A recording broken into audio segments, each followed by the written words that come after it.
Segundo Samuel, capítulo 11, de versículo 1 ao 9, começando no primeiro, diz assim: E aconteceu que, tendo decorrido um ano, no tempo em que os reis saem à guerra, enviou Davi a Joabe, e com ele os seus servos, e a todo o Israel. E eles destruíram os filhos de Amon, e cercaram a Rabá. Porém Davi ficou em Jerusalém. E aconteceu que numa tarde, Davi se levantou do seu leito, e andava passeando no terraço da casa real, e viu do terraço a uma mulher que se estava lavando, e era esta mulher muito formosa à vista. E mandou Davi indagar quem era aquela mulher, e disseram: Porventura não é esta Batseba, filha de Eliã, mulher de Urias, o heteu?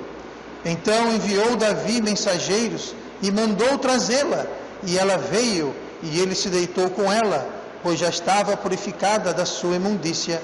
Então voltou ela para sua casa. E a mulher concebeu, e mandou dizer a Davi: Estou grávida. Então Davi mandou dizer a Joabe: Envia-me Urias, o heteu. E Joabe enviou Urias a Davi. Vindo, pois, Urias a ele, perguntou Davi como passava Joabe, e como estava o povo, e como ia a guerra. Depois disse Davi a Urias: Desce à tua casa e lava os teus pés.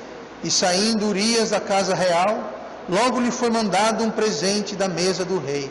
Porém Urias se deitou à porta da casa real com todos os servos do seu senhor, e não desceu à sua casa. E oremos.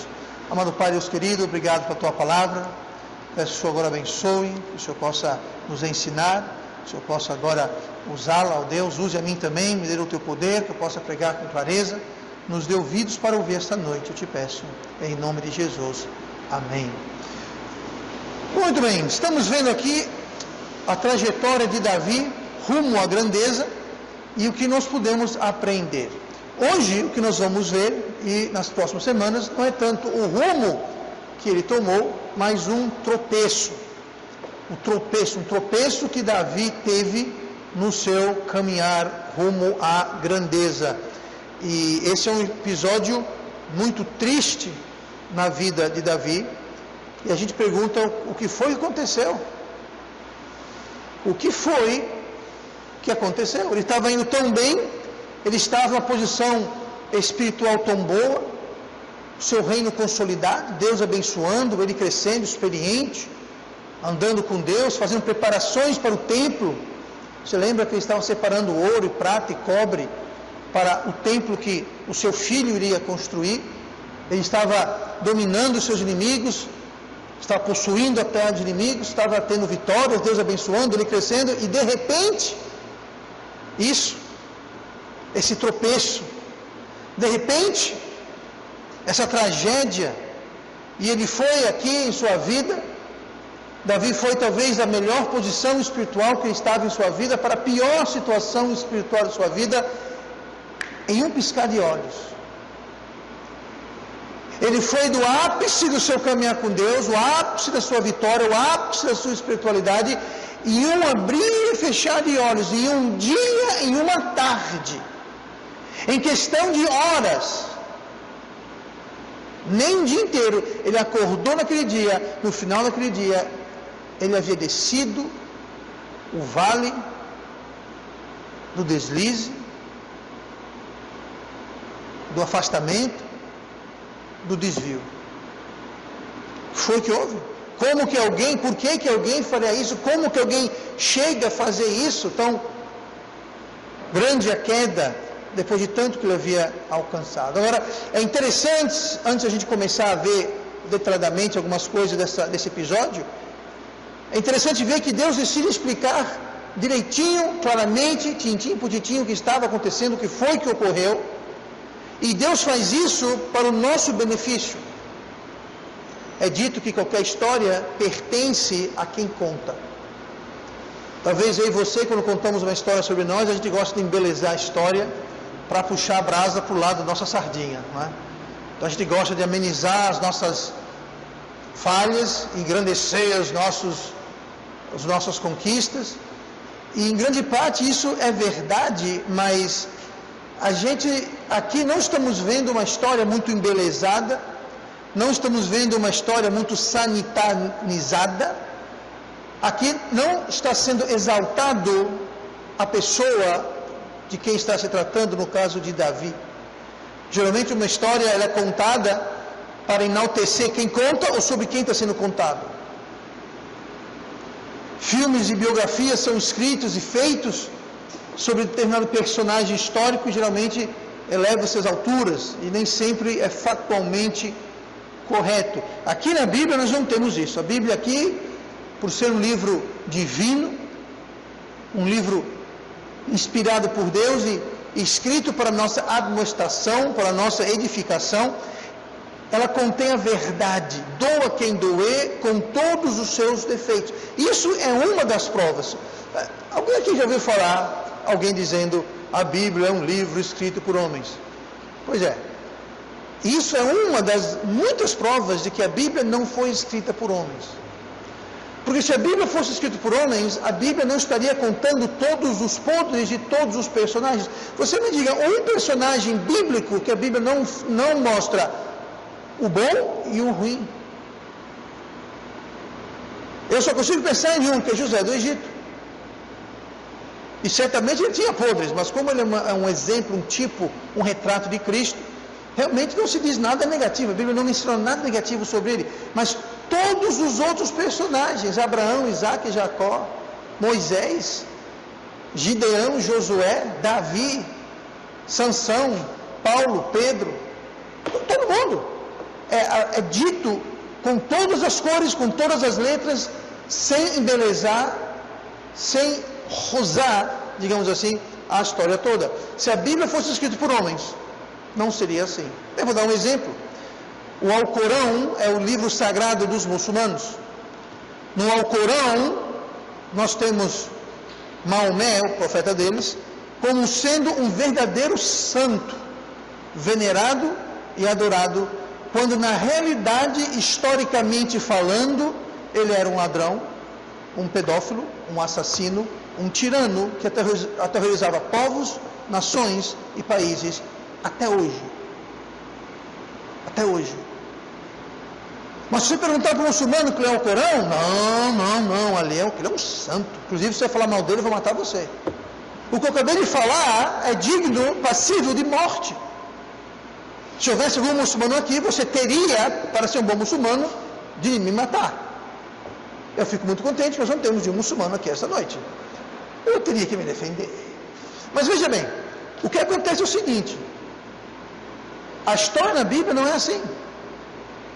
E aqui, Davi, um dos grandes personagens da história, nação e cultura e herança judaica, está sendo mostrado aqui, com todos os seus defeitos, todas as suas falhas, todas as suas fraquezas, de um modo claro e inequívoco. Então Deus escolheu deixar isso bem claro aqui, desse episódio com Davi e Batseba, para mostrar para a gente como um homem bom tropeça. Como é possível um crente bom tropeçar e se deparar com uma situação inesperada, capaz de derrubar. Então veja bem, se você se considera um bom cristão, tome nota disso. Porque se Davi tropeçou e caiu desta forma, desse jeito, dessa maneira, quanto mais a gente. E se você não se considera um bom cristão, bom, então pior ainda. Se o bom cristão cai, o mau cristão, então, pior ainda. Então veja o quão perto todos nós estamos de uma queda dessas. De um episódio como esse daqui. Então nós vamos ver hoje uma coisa, vamos ver outras coisas nas semanas subsequentes, mas nós vamos ver hoje uma coisa, entre tantas, que abriu a porta para esse episódio triste, esse episódio sombrio, esse episódio tão escuro na vida, na história de Davi, para que a gente possa aprender e nos ajudar a entender o que houve, para que nós possamos vigiar e tomar medidas em nossas vidas. Então essa primeira coisa que nós vamos ver hoje, e vai ser só essa coisa, está lá no primeiro versículo de 2 Samuel 11. E a primeira coisa que nós vamos ver que abriu a porta para esse episódio foi que Davi negligenciou o seu dever. Davi foi negligente com o seu dever. Versículo 1. E aconteceu que, tendo decorrido um ano, no tempo em que os reis saem à guerra, enviou Davi a Joabe, e com ele os seus servos, e a todo o Israel. E eles destruíram os filhos de Amon, e cercaram a Rabá. Porém Davi ficou em Jerusalém. Isso aqui, para a gente entender isso aqui direitinho, temos que entender que essa peça do quebra-cabeça ocorreu na primavera. Na primavera. Nós sabemos disso porque fala que na época em que os reis saem à guerra, essa época, esse tempo do ano, era primavera. Por quê? Porque era primavera. Primavera era a época em que os reis saíam à guerra. Eles não saíam à guerra no inverno ou no outono, eles saíam à guerra na primavera. Só lá, pastor, mas hoje em dia não tem, toda hora é hora. Eu sei, mas naquela época eles não tinham avião, helicóptero, radar, navio, equipamentos e tal e coisa. Naquela época, quando chovia, as ruas eram péssimas, ficava tudo lamaçado, então você tinha dificuldade, então não tinha a menor graça você fazer guerra no meio da chuva, no meio da lama, não tinha graça. Então eles faziam guerra na primavera, muito civilizados, sabia exatamente quando o inimigo ia vir e tal e coisa, mas acontecia na primavera, mostrando o quê? Mostrando que existem tempos em nossas vidas. Existem ocasiões e épocas em nossas vidas que tratam e trazem perigos e tentações específicas. Talvez quando você é criança, na juventude, na meia-idade, na velhice, enfim, existem épocas em nossas vidas que vão trazer situações peculiares àquelas estações de nossas vidas. Então alguém que tem, digamos, 10 anos não vai ter as mesmas dificuldades e tentações e provações de alguém que tem 20 anos, de alguém que tem 30 anos, de alguém que tem 50, 60, 70, 80 anos. Então existem épocas diferentes, e cada uma dessas épocas vão trazer perigos e tentações específicas, e cada uma dessas épocas vai trazer deveres e responsabilidades específicas. Lembrando que o que levou, o que abriu a porta para a queda de Davi, estamos vendo, focando especificamente no fato que ele negligenciou o seu dever. Ele negligenciou a sua responsabilidade. Ele negligenciou aquilo que ele deveria estar fazendo. E em nossas vidas, a cada época, a cada estação das nossas vidas, haverão coisas que devemos estar atentando, responsabilidades que devemos estar prestando atenção e tendo cuidado com os deveres. No caso de Davi, aqui na primavera, nós sabemos pelo texto que era o tempo que os reis iam à guerra. Lembrando, mais uma vez, naquela época o clima era importante. Chuva, sol, lama, enfim. Questão de transporte, questão de alimentação para os cavalos têm que comer grama, e a grama no inverno não cresce, então a primavera começa a crescer. Então, tudo uma questão de logística e era na primavera. Então, veja aqui que nós lemos. E aconteceu que, tendo corrido um ano, no tempo que os reis saem à guerra. No começo do versículo 1 fala, no tempo em que os reis saem à guerra. Davi era um quê? Um rei. Davi era um rei. E no tempo que os reis saem à guerra, o versículo 1 termina dizendo, Davi ficou em Jerusalém. Então veja só, qual era o dever, qual era a responsabilidade de Davi? Sair à guerra. No entanto, ele ficou em Jerusalém, ele estava sendo negligente com o seu dever, com as suas responsabilidades. E foi nessa época que eles estavam em guerra com Moabe. Toda a preparação foi feita durante o outono e o inverno. Eles treinavam, se alimentavam, se abasteciam. E na primavera todos saíram, menos Davi. Davi ficou. E era o dever do rei sair à frente, liderando a tropa, liderando o exército. E Davi não estava lá. Então tudo começou aqui com Davi escolhendo, decidindo não cumprir o seu dever. Ele escolheu negligenciar o seu dever. E quando uma vez que Davi negligenciou o seu dever, que era estar em um específico local, fazendo uma específica coisa, num específico tempo, veja bem, qualquer outro lugar que ele estivesse, que não fosse especificamente daquele lugar, daquele evento, daquele tempo, seria o lugar errado. Ele ficou em Jerusalém, estava errado. Se ele tivesse ficado em outra cidade, estaria errado. Qualquer outra coisa é errado. Qual o dever das pessoas que fazem parte da Igreja Batista Metropolitana numa quarta-feira, às 7h30, 8 horas da noite, é o quê? É estar aqui. E estar em qualquer outro lugar, você está negligenciando o seu poder. Ah, não, pastor, mas eu estava na Praça de Deodoro dando comida para os famintos, dando roupa para os que não têm roupa, calçado para os que estão descalços. Sim, mas o seu dever está aqui. Você poderia ter feito isso ontem, você pode ter feito isso amanhã. Porque quarta-feira, hora do culto, é para estar aqui. Então você entenda, qualquer outro lugar que você estiver, numa quarta-feira à noite, que não seja aqui, você está negligenciando. Você não já está num bar, se embebedando, para aquilo ser errado. Você não estando no seu lugar que você deve, você já está negligenciando. E por estar se negligenciando, você está abrindo uma porta, como Davi fez. Davi abriu uma porta, veja bem, Davi não estava no palácio fumando maconha. Ele não estava no palácio cheirando cocaína. Ele não estava no palácio tendo uma festa com um monte de mulher.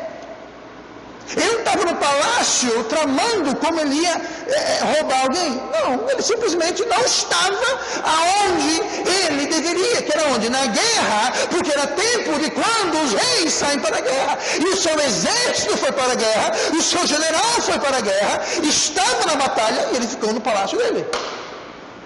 Então veja bem, qualquer outro lugar, qualquer outra coisa que venhamos a fazer fora do nosso dever e da nossa responsabilidade está errado. E por estar errado, abre a porta para você deixar esse tipo de coisa entrar na sua vida. Erro, queda, destruição. Seja lá onde fosse que Davi estivesse, seria o lugar errado. E no lugar errado é onde o diabo espera por eu e você. É quando nós saímos do caminho de Deus, quando nós saímos dos nossos deveres cristãos, é lá que o diabo vai estar assim, de braços abertos esperando a gente. Se você anda, se eu ando, se andamos nas responsabilidades e nos deveres do crente, do cristão, de fazer o que é certo, na hora certa, do jeito certo, o diabo não entra nas veredas do Senhor. Ele não tem acesso ao poder ou jurisprudência nas veredas de Deus. Mas quando nós negligenciamos as nossas responsabilidades e os nossos deveres, nós saímos das veredas de Deus, saímos dos caminhos do Senhor e entramos no território do inimigo. E é no território do inimigo que ele coloca as armadilhas e as arapucas e os laços. É lá que ele se encontra de braços abertos para armar uma contra você e eu.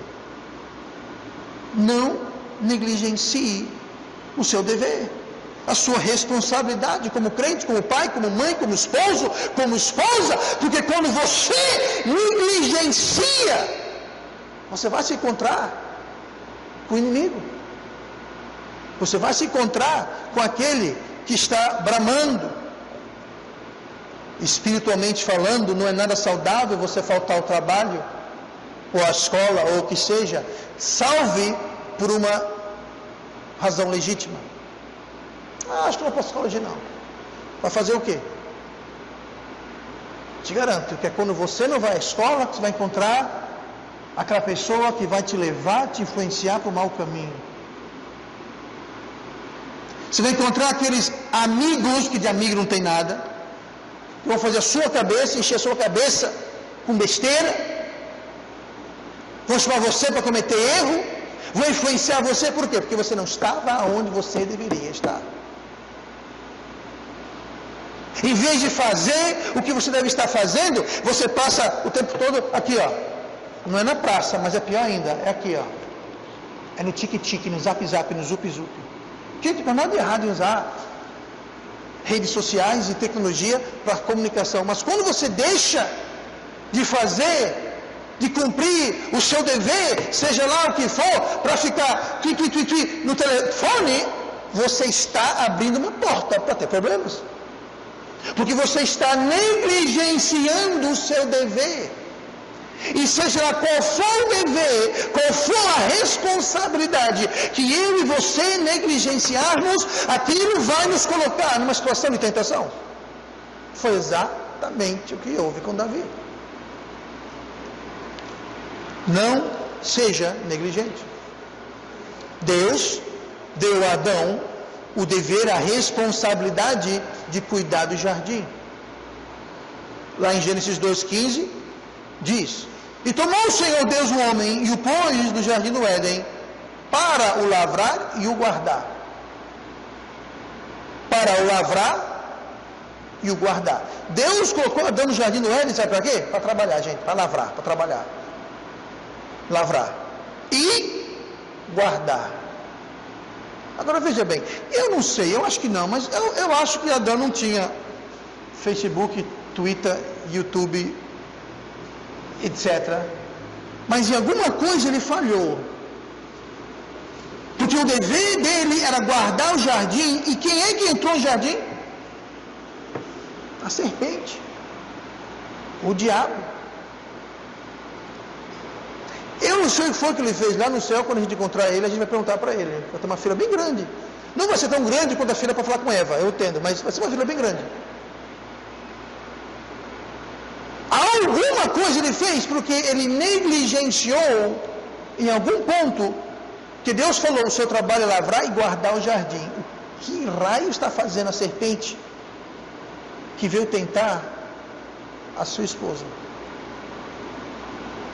Maridos, futuros maridos, cuidado. O seu trabalho é guardar a sua esposa, é protegê-la, é ter mais senso e sabedoria e guardá-la e protegê-la. Pais e mães, guardem e protejam os seus filhos. Não olhe para mim como se fosse o meu trabalho guardar o seu filho. Tá? Eu guardei as minhas filhas. Eu comentei isso outro dia lá na reunião dos homens, eu acho que foi. Quando minhas filhas eram pequenininhas e crescendo, nós não tínhamos televisão em casa. Assistíamos filme, DVD, etc e tal. Porém, éramos muito criteriosos. Se um filme sequer tivesse uma pessoa fumando, acabou o filme. Mas nem assistir o filme, parou. Se tivesse pessoas indecentemente trajadas,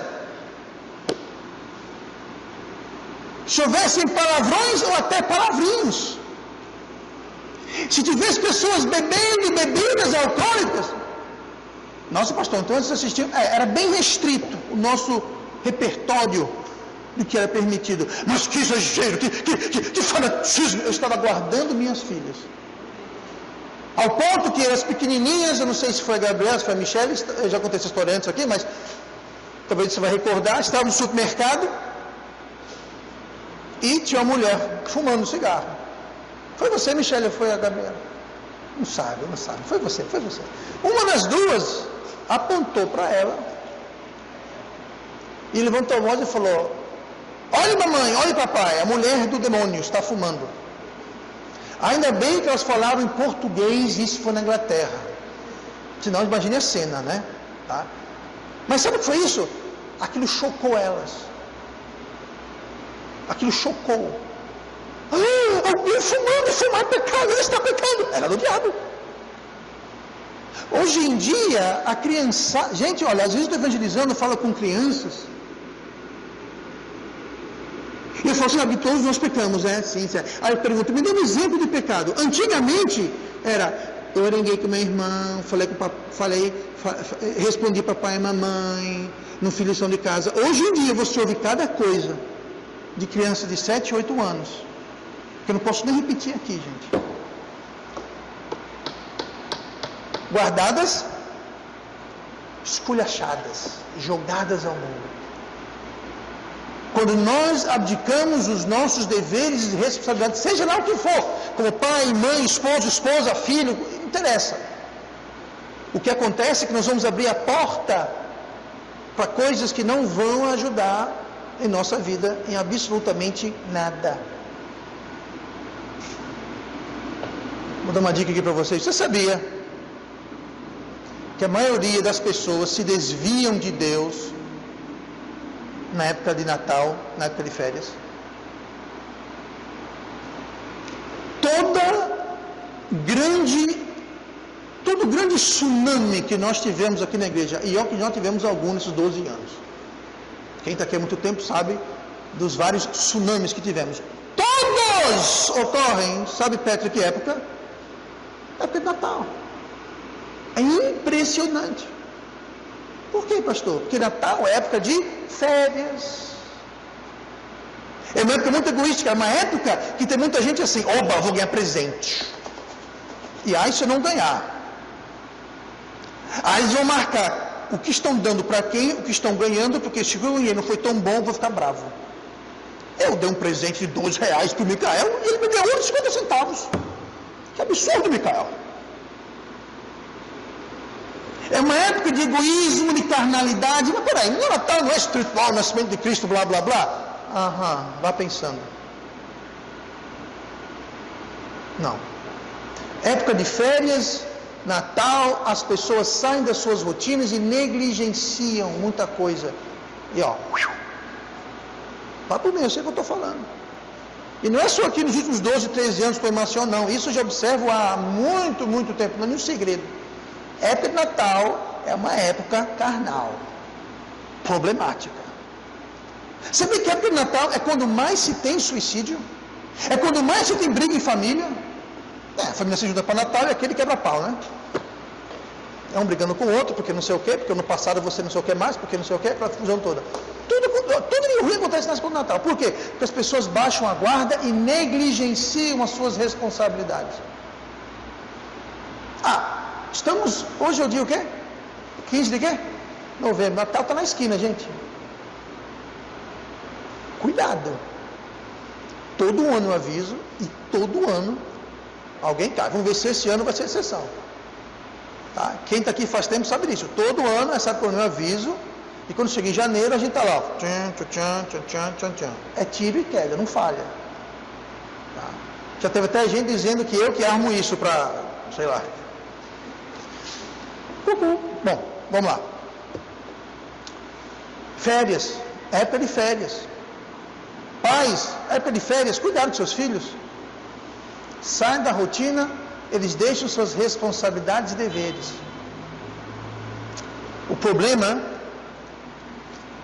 não é que nós temos trabalho demais. Eu não vou pedir que você levante sua mão, para você não se incriminar daqui a pouquinho, tá? Mas então ninguém levante a mão nem aponte para a pessoa do seu lado. Mas no seu coração você responda. Quem é que acha que você é ocupado demais e esse é o seu problema, que você é ocupado demais? Ninguém levanta a mão. Muito bem. O problema que nós temos não é que nós somos ocupados demais. Não. É justamente o oposto. Nós somos ocupados de menos. Se nós estamos ocupados demais, nós não temos tempo para se meter em encrencas. Vá por mim. Davi aqui se encrencou porque ele estava ocupado demais. Fala que ele levantou da cama à tarde. Coisa boa. A época que os reis iam estar fazendo isso, aquilo, outro, ele estava onde? No palácio. Aqui não fala, mas ele estava na beira da piscina tomando uma água de coco, balançando uma rede. Entenda. Ócio é a oficina do diabo. O ócio. Nosso problema não é que nós estamos ocupados demais, é um erro comum pensar isso. O problema é que nós temos tempo livre demais. E isso nos causa afastar de Deus. Agora veja bem, não, pastor, eu não tenho tempo demais, pastor, você está maluco, pastor, você não sabe o que você está falando. Tudo bem. Você não pode contar, assistir televisão não é estar ocupado. Fofocar não é estar ocupado. Ficar na esquina jogando conversa fora não é estar ocupado. Eu estou falando ocupado. Tá? Ficar isso não é estar ocupado, gente. Isso não conta como estar ocupado. Isso conta como estar ocioso. Ocupado, eu digo, trabalhando, estudando, tomando conta dos seus afazeres, no lar, com a família, passando tempo com os seus filhos. É impressionante quantos pais não têm tempo para os filhos, mas tem tempo para isso. Tem tempo para o trabalho, tem tempo para o futebol no final de semana, tem tempo para mil coisas, mas para o filho não tem tempo. Para a esposa, para o esposo não tem tempo, mas tem tempo para tudo. Então entenda, ocupado com coisas corretas, com responsabilidades, com equilíbrio. Não é também para trabalhar 24 horas por dia e nem é para ficar com a família 24 horas por dia. Tem que ter equilíbrio, você tem que tomar conta dos seus deveres e responsabilidades. E o problema acontece quando nós não fazemos isso, quando nós negligenciamos as nossas responsabilidades. Uma boa ajuda, um bom aliado para a gente evitar essa ociosidade e evitar negligenciar os nossas responsabilidades, é a gente empregar a contabilidade, a prestação de contas. Contabilidade é isso, contabilidade quer dizer prestação de contas. É você prestar contas, você voluntariamente criar um sistema, criar um esquema na sua vida de prestação de contas. Vou dar um exemplo aqui, tá? Você voluntariamente, é importante voluntariamente, ninguém pode forçar isso em você. Você voluntariamente criar situações na sua vida que você precisa estar e está sendo esperado estar. As pessoas estão contando com você estar em determinado lugar, determinada hora, fazendo determinada tarefa. Por exemplo, escola. A escola, você tem que estar lá, tal hora até tal hora. Trabalho, você tem que chegar tal hora até tal hora. Igreja, tal hora, tal hora. No lar, sabe, eu não saio de casa sem informar minha esposa aonde eu vou, fazer o que e quando eu volto. Isso não é porque se não fizer ela vai bater em mim. Não, eu voluntariamente escolho fazer isso. Agora, tem certas criaturas, pecinhas raras, que acham que isso, não, eu não devo prestação para ninguém, eu vou e volto quando eu quiser, eu sou o homem da casa. Você também é um grande idiota também. Não, porque aí eu saio, eu volto quando eu quiser, ando onde eu quiser, com quem eu quiser, e aí que está o problema. Então, crie mecanismos. Culto. Sabe, eu mencionei isso outro dia. Tem pessoas que não querem ter uma responsabilidade, uma tarefa no culto, porque eles não podem garantir se vão estar aqui todo o culto e na hora certa. Bom, mas eu queria muito ajudar com o som, com a câmera, com isso, com aquilo ou outro, mas é que, você sabe como é, né, pastor? Eu venho para o culto quando dá. Pois bem, para ter um obreiro, a gente quer que alguém para contar, não alguém que vai ajudar quando dá. Não quero quando dá, eu quero poder contar com a pessoa. Eu não consigo garantir que eu vou chegar, pastor, na hora do culto. Bom, então, deixa eu ver, o que tem para fazer que não depende da pessoa estar aqui na hora certa? Eu não sei, tudo tem seu horário. A Bíblia fala que devemos fazer tudo com ordem e decência. Então, entenda, a gente voluntariamente criar esses mecanismos aonde nós vamos ter que prestar contas, haver contabilidade. Isso ajuda a nos proteger, se é isso que você quer. Mas se você não quer proteção, você quer viver livre e solto, Davi estava livre e solto. O problema é que a maioria de nós queremos ser reis, como Davi. E queremos não prestar contas a ninguém por nada. Nós queremos fazer o que queremos fazer, na hora que queremos, do jeito que queremos, se queremos. Se eu fizer, não fizer, como fizer, quando fizer, eu não vou ter que prestar contas para ninguém. É exatamente essa situação que Davi se encontrava. Ele era o rei. Ninguém ia falar para ele: ô rei, por que você não foi para a guerra, hein? Você não sabe que é época de rei para a guerra? Estou aí dormindo à tarde, rapaz. Guardas, prendam esse espetinho aqui. Não, ninguém falava nada. Ele era o rei, não prestava contas com ninguém.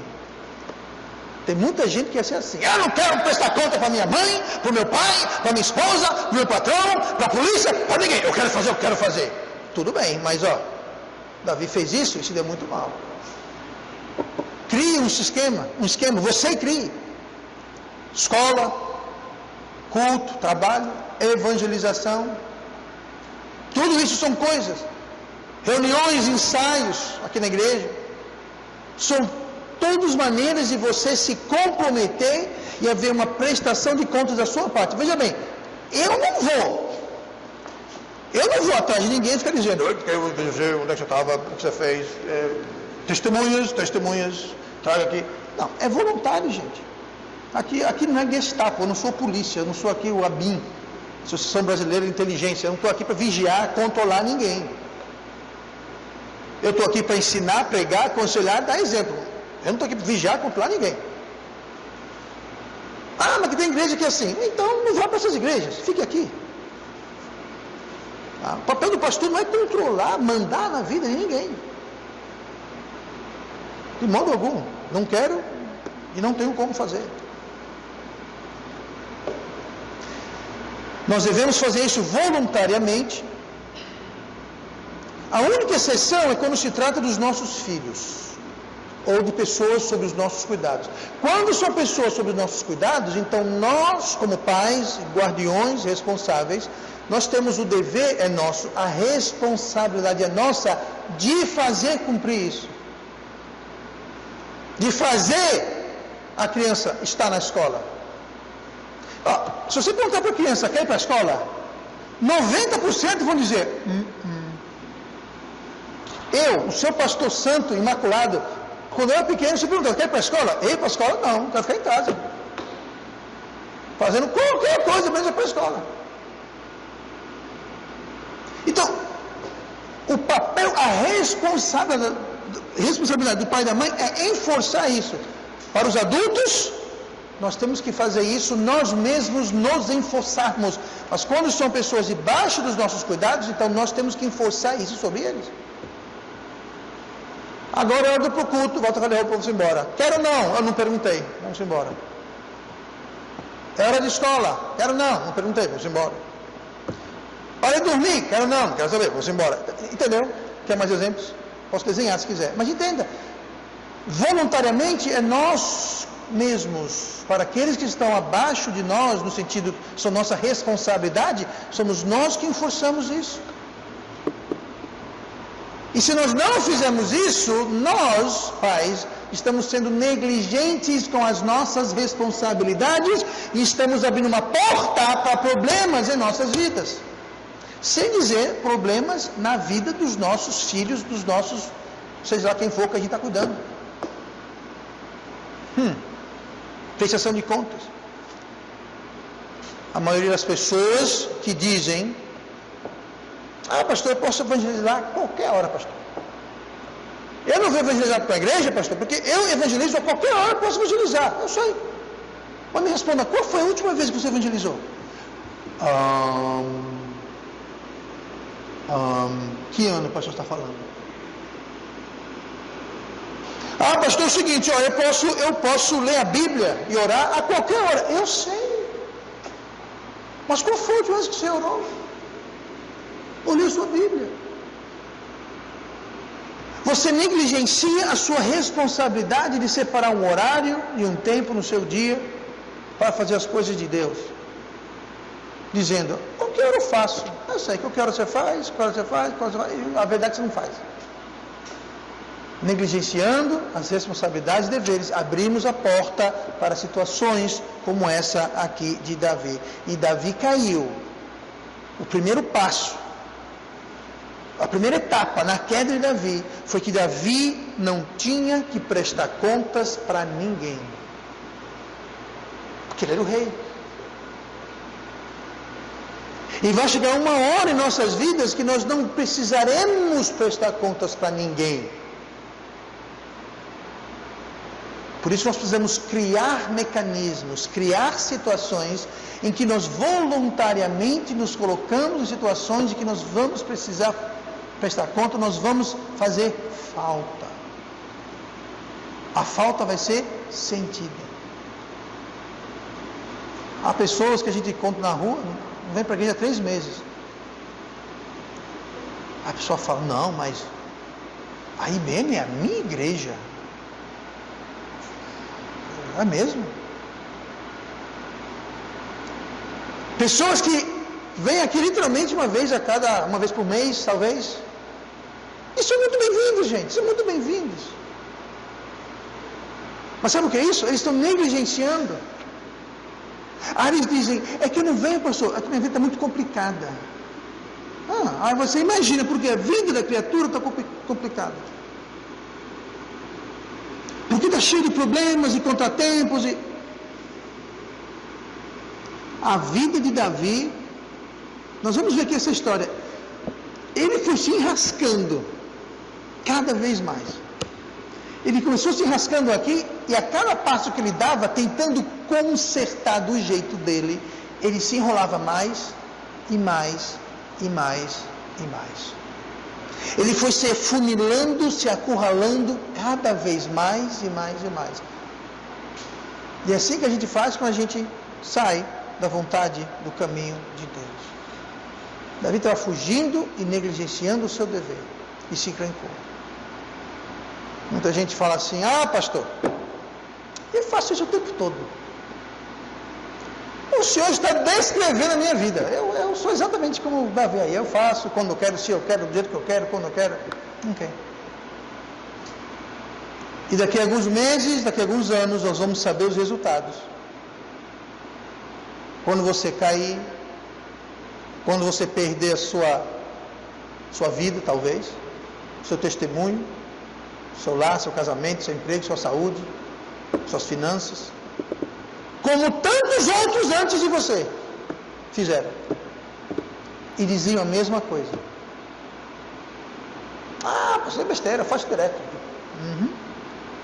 Então continue fazendo. Mas logo logo a colheita vem. Davi tinha tempo de sobra, não prestava contas para ninguém, assim como muita gente. Tem muita gente que acha que está ocupado. Tem muita gente que perguntar, pastor, meu dia está cheio. Ele pode estar cheio, mas você não está ocupado. Se você fazer uma análise e começar a tirar aquilo que não é importante, você vai ver que seu dia não está cheio. Seu dia está cheio de tempo de ociosidade. E é nesses tempos de ociosidade que você preenche com coisas erradas. Aí você começa a criar problemas na sua vida. Aí você fala, é porque eu estou ocupado demais. Não, não é. Davi não estava ocupado. Ele estava ocioso. Sem prestar contas.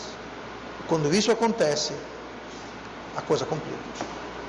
Nós podemos aprender muito com Davi, não só como ele alcançou a grandeza, como temos visto, mas podemos igualmente aprender como ele veio a cair. Porque é muito sábio aprender com os nossos erros. Então, você errou? Tudo bem. Aprenda com o seu erro. Não repita aquele mesmo erro, aprenda. Se você errou, use aquele erro, aquele preço que você está pagando pelo erro, e todo erro tem um preço, gente. Então, aproveite que está pagando o preço para aprender uma lição cara talvez, mas aprenda a bendita lição. Isso é sabedoria. Porém, mais sabedoria ainda é quando você aprende com o erro dos outros. Aí sim é ser esperto. Porque aí você aprende e você não paga o preço. Agora, se você erra, paga o preço, pelo menos aprenda. Mas se você puder aprender com o erro dos outros, você aprende de graça. Isso sim é sabedoria. E nós podemos aprender, estaremos aprendendo nas próximas semanas, como evitar se encrencar como Davi se encrencou. Primeira coisa, vimos hoje. Não negligenciar os nossos deveres e responsabilidades. E quando a gente faz isso, a gente abre a porta para uma queda. E oremos. Pai amado, nosso Deus querido, obrigado pela tua palavra.